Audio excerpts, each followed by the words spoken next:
Hey, what up, everybody? This is Stevie Breach coming to you with a good old Shop TNA order here from Shop TNA. A box rolled in. I just knocked off my Hulkamania belt. It looks like I did that on purpose, landing right there on my arm. This was a big thing that I bought on the last year's Shop TNA purchase. That sort of sits there on my thing.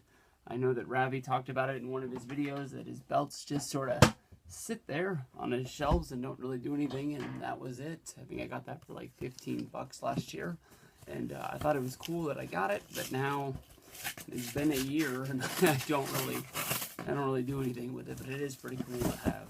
So get this bad boy open. Tried to make this video like 3 times. Luckily enough, I didn't break the box. That way I didn't like piss anybody off with a bad unboxing. But people just kept on bugging me. We got lots of stuff in here. I forgot about this. All right, we'll start this off with the good old Aces and Eights beanie. Just a couple of dollars. Oh, also, if you go over and you make your own order, I found a code for Shop TNA. It's Worldwide 20. Altogether will take 20% off your order. I knew it was a little bit of a bummer that they didn't do the $5 DVD sale, but it makes it a little bit better in the long run. I picked up the DVDs I needed to complete my collection. I didn't do the pre-order ones. I'm hoping that I'll be able to get those ones at a better date, but at least now I'm up to date with all of these bad boys. I don't even remember what I got in here. I don't know why I got an envelope. Inside there's an envelope in here, and it's sealed, so we'll pop this open. What is this? I got no clue. Comes with a certificate of authenticity. Oh, I do remember this now.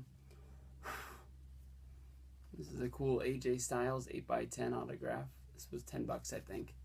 There's your authenticity. Signed by none other than Attic McCone. Looked a little bit better if it wasn't so dusty. It said it was from their live sale, so I guess they brought these to live shows and tried to sell them there.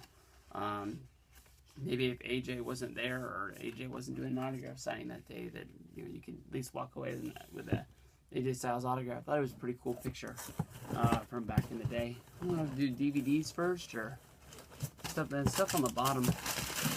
There is one thing that I wanted in here that I can't. Oh, there they are. The sunglasses were a great deal, only 3 bucks a piece. I got the James Storm shades. They have the, hey, over here, JS on the side. Other than that, they're just normal black sunglasses. But these were a must-have. I remember when I started watching videos on YouTube, none other than Bobby from New Jersey, who had a channel that he just talked about TNA. I can't remember what that was called. Angle Styles, something like that. And he always wore the Pope sunglasses that he got in a live deal. I never got any Pope glasses, but now I got some Robbie E glasses, even though he doesn't. At least I don't think he wears these anymore. You got 1, 2, 3, 4, 5, 6, 7, 8. Got 9 TNA DVDs here. Start out here with Hardcore Justice 2. This one has the Young Bucks versus Bad Influence ladder match. This was the main reason why I wanted this one. Also, you got Jeff Hardy and Brother Runt up against Team 3D. I can't read with these glasses on. I have to like tilt my head way up. That's the ladder match. Hardcore Gauntlet Battle Royal. Hardcore Knockouts match. ODB versus Jackie. Sin and Slash up against LAX in a tag team street fight. Put that right there. Then we'll go to the TNA 10 reunion. I thought that this was a big slap in the face. I understood why they weren't using AJ Styles, because at the time they filmed these shows, AJ wasn't involved in storylines because he sort of walked out on TNA. He hadn't joined up with Aces and Eights yet. But Jeff Jarrett not being invited to the TNA 10 reunion was just basically just bad business. The guy was TNA from years. Anytime you think about TNA, even today, you still think about Jeff Jarrett, even though he's not involved with the company anymore. But you got a 4-way X Division match. How can you have four-way X Division match when there's only 3 guys in it? Petey Williams, Kenny King, and Sanjay Dutt. I don't know if that's a mistake or if somebody gets added to it and they didn't want to surprise you. Gail Kim versus Velvet Sky. TNA 10 Gauntlet match. Austin Aries, Jeff Hardy, Bobby Roode, James Storm, Samoa Joe, Kurt Angle. Got some good matches on there. It should be a good show. From there, we'll go to Slammiversary. Of course, this is Sting versus Bully Ray at one of the peaks of Aces and Eights. This is the match where they're also going to tear the ring apart, and he gives him the pile driver right there in the middle of the ring for the 1, 2, 3. But probably the match of the night on this one is going to be the last knockout standing, Gail Kim versus Taryn Terrell. That's a very, very good match. That's when Taryn Terrell, before she got pregnant, she was at the top of her game. Kurt Angle versus AJ Styles. Then you get the 6-man tag match. Magnus, Samoa Joe, and Jeff Hardy going up against Aces and Eights. Kenny King versus Chris Sabin and Suicide. Completes that one. We'll go to No Surrender 2005. Nothing really that great about this show other than I have it in a set that's still sealed, so I'm not able to open that one because of its value. It's very rare. So now I have all 3 shows and they're regular DVDs, and I can mess with these and I don't have to worry about the other one. Bound for Glory 2013. Not and then nothing I can really say about this one other than this was the show that I sat front row for. It doesn't feel like it was that long ago, but it also feels like it was an eternity ago, seeing how TNA really is now. TNA treated me really nice this weekend. We had, front row, 100% A+ accommodations, me and Mario. We met every single person that was involved on this show, even Jeff Jarrett, and a few of the other backstage people that were around.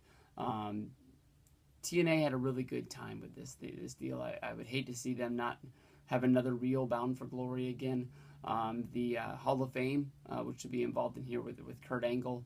I didn't like how they basically acted like it never happened. That's the only bad thing about it. But you can look for me front row wearing the Hulk Hogan costume. They were about halfway of the show before they asked me to take it off, and I did. So there you go. Can't go wrong with that. This is TNA's World Cup.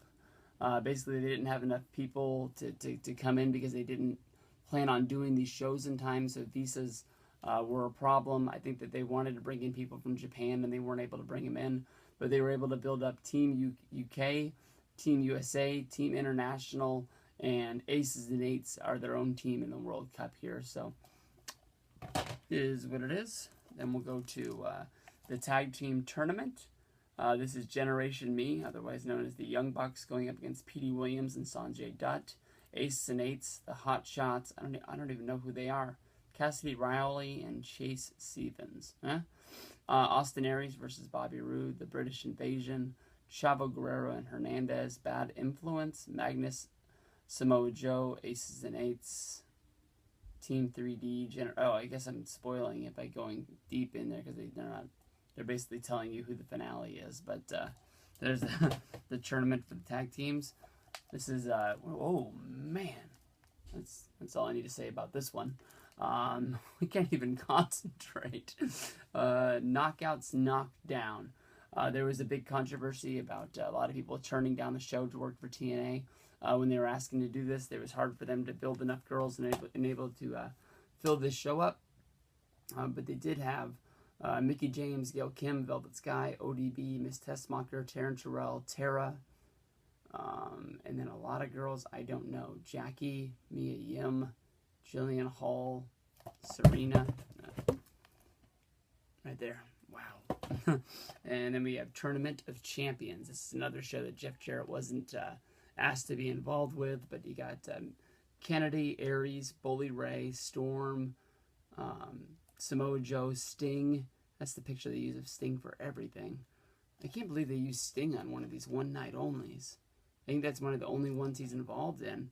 You got Robert Roode, and then you got Angle and Hardy as well. Can't go wrong.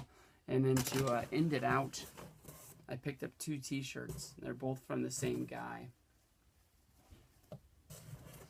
This is the sort of I'm a heel AJ Styles shirt. No one. This is the one he was wearing when people thought he was involved with Aces and Eights. And then here's the real phenomenal one from AJ Styles. These are $10. I guess $8 with the discount code. So yeah, you can't go wrong. Double check everything. We got sunglasses. We got No Surrender. AJ Styles. T-shirt. We got a beanie. I'm wearing it. Tons of DVDs. They made sure they put the AJ autograph in there. And that completes that. So that's the box. We got an Ace and Eights beanie. We got the Robbie E sunglasses. We got the James Storm sunglasses. We got a truckload of TNA DVDs. I'm honestly excited to see Bound for Glory 2013, to see how I turn out on there. I'm very excited about the Knockouts Knockdown. That's all I need to say about that. But pretty cool stuff. Can't go wrong. I've got 2 WWE Shops orders. It's like 2010 over here again. And I don't know. I really didn't like the way that this unboxing turned out. So I think I'm just going to put everything back in the box. And we'll refilm this one again. So I'll never see you with this one. And we'll be back with another video in just a minute.